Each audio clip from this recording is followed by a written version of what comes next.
In the whole universe, every object attracts every other object. कैसे हो बच्चे लोग। मैं हूं सोयम और आप लोग देख रहे हैं कॉन्सेप्ट पास लर्निंग यूट्यूब चैनल। और आज के हमारे इस नए वीडियो पर आप लोगों को आने के लिए स्वागत है। तो आप लोगों को हमारा आज के थंबनेल देखकर पता चल ही चुका होगा कि आज का हमारा टॉपिक है the universal law of gravitation. तो आज का हमारे इस वीडियो में हम जानने वाले हैं कि ये लॉ असल में क्या है, इसको किसने इंट्रोड्यूस किया था और ये लॉ असल में क्या कहता है और हमको इस लॉ से क्या क्या करना है या हमको इससे कैसे न्यूमेरिकल सॉल्व करना है, तो वो सब आज हम डिस्कस करने वाले हैं। तो चलिए आज के छोटे से वीडियो को एक छोटे से इंट्रो के साथ शुरू करते हैं।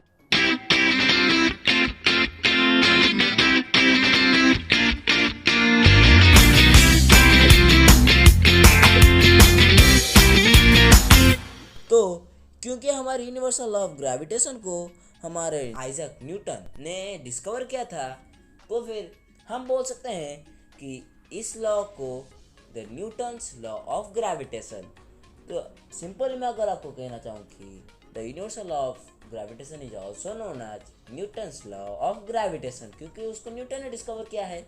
सिंपल से बात। अब जान लेते हैं कि the universal law of gravitation क्या है या फिर ये क्या कहता है, ये लॉ असल में क्या कहता है हमें, या what it states. Okay, so the universal law of gravitation states that every object in the universe attracts every other object with a certain force which is directly proportional to the product of their masses and inversely proportional to the square of the distance between them। तो फिर अगर हम किसी दो object को ले, जो एक है ए और एक है बी, जिसमें हमारा ये वाला ऑब्जेक्ट है और ये वाला ऑब्जेक्ट है बी, तो फिर अब हम बोल सकते हैं कि इन दोनों का जो फोर्स होगा तो फिर वो हमारा उनके प्रोडक्ट ऑफ देयर मासेस के साथ डायरेक्टली प्रोपोर्शनल होगा। नहीं समझे? मैं आपको अभी विस्तार से समझाऊंगा ना, तो वेट करो।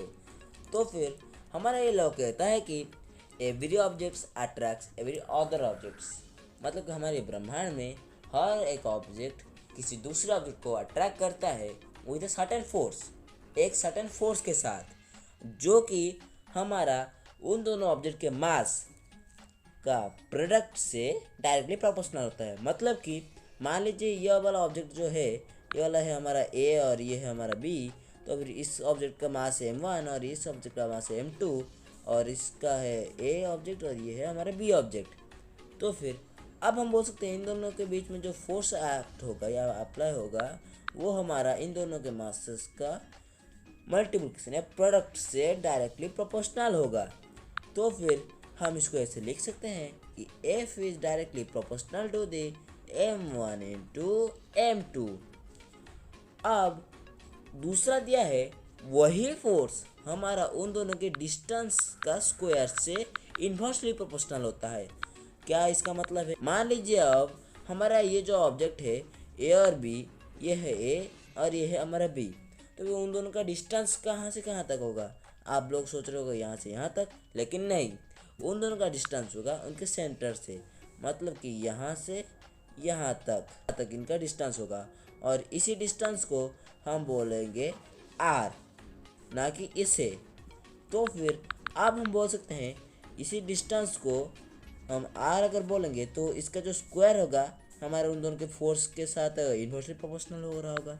तो अब हम ये फॉर्मूला लिख सकते हैं कि F is inversely proportional to the R square और F is proportional to the 1/r square.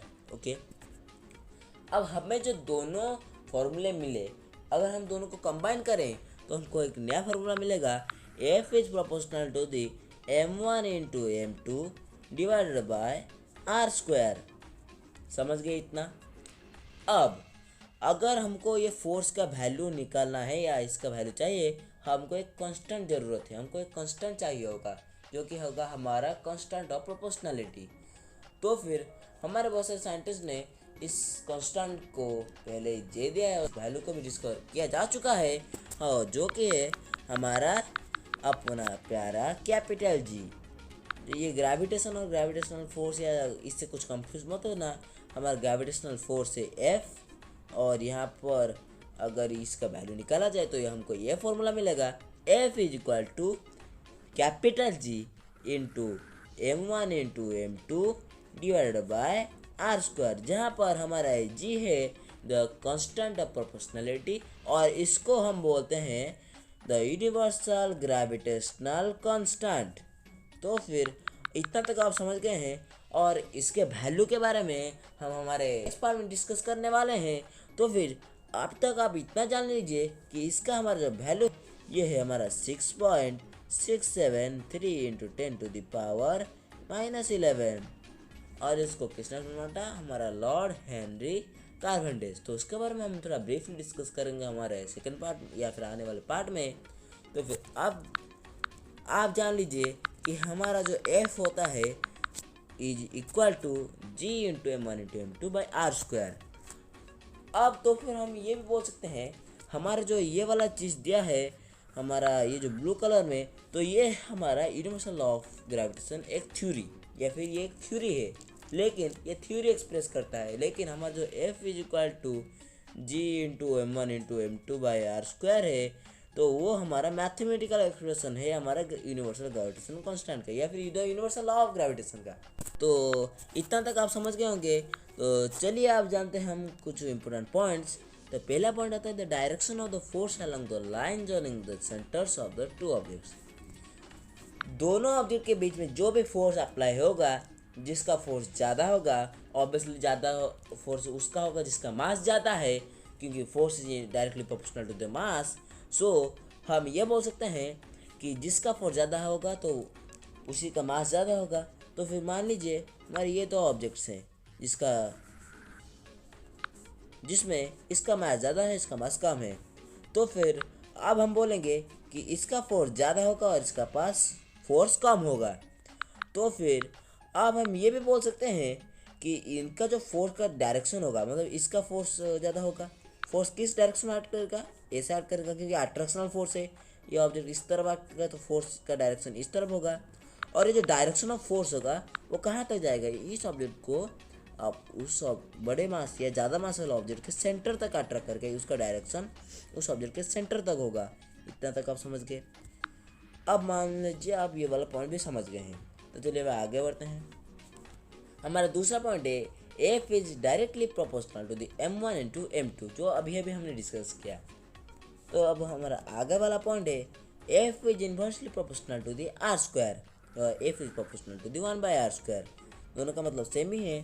तो चलिए अभी हमारा चौथे पॉइंट को तरफ जाते हैं, जो कि है हमारे यूनिवर्सल लॉ ऑफ ग्रेविटेशन का मैथमेटिकल एक्सप्रेशन या फिर मैथमेटिकल वेरिएशन या जो भी आप बोलें, लेकिन इससे हम बोलेंगे यूनिवर्सल ऑफ ग्रेविटेशन का मैथमेटिकल एक्सप्रेशन। ओके, तो ये हमारा कहता है F is equal to G into m1 into m2 by R square.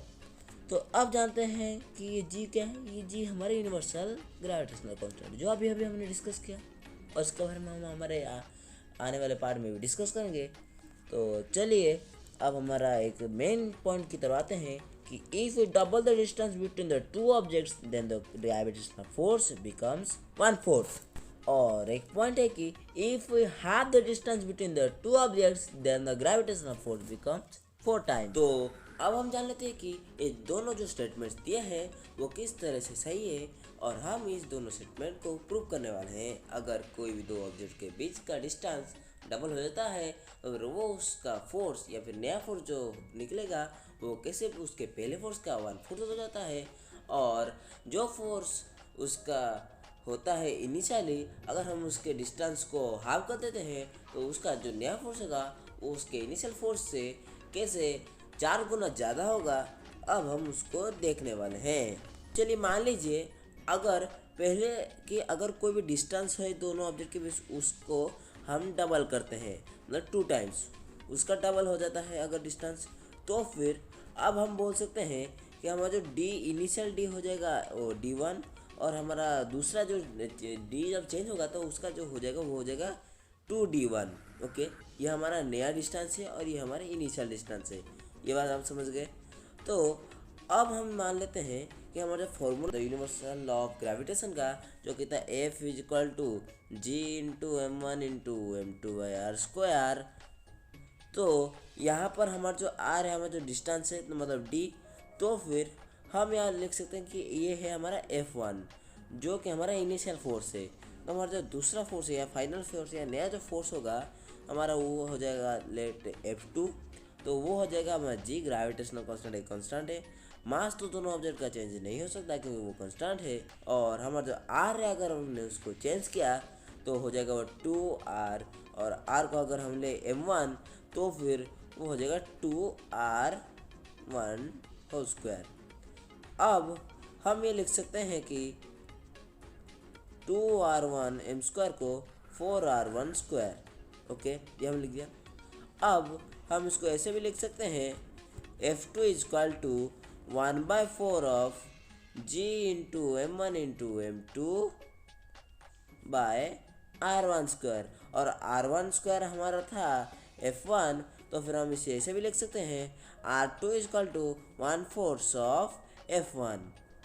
तो ये वाला हम अभी जान लेंगे ये कैसे होता है। अब हम जान लेते हैं अगर हम डिस्टेंस को हाफ करते हैं तो उसका फिर क्या होगा। तो फिर चलिए हम फिर से F1 को लेते हैं G into M1 into M2, और R हमारा जो इनिशियल R है वो है R1।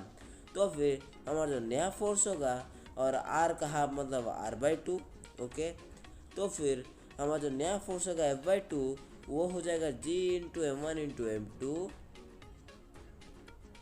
Bye R/2 whole square. Okay, और R/2 होल स्क्वायर को हम R1/2 होल स्क्वायर असल में ही होगा। और R1 होल स्क्वायर को हम इसे ऐसे भी लिख सकते हैं R1 स्क्वायर बाय 4।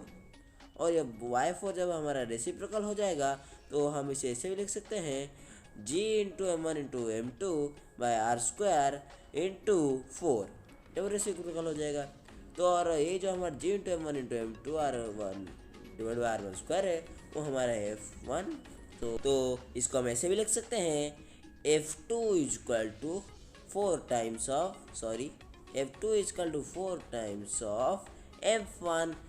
तो फिर अगर हम किसी भी दो ऑब्जेक्ट के डिस्टेंस को हाफ करते हैं तो उसका फोर्स डबल हो जाता है, और अगर किसी ऑब्जेक्ट के डिस्टेंस को हम डबल करते हैं तो उसका फोर्स 1/4 हो जाता है।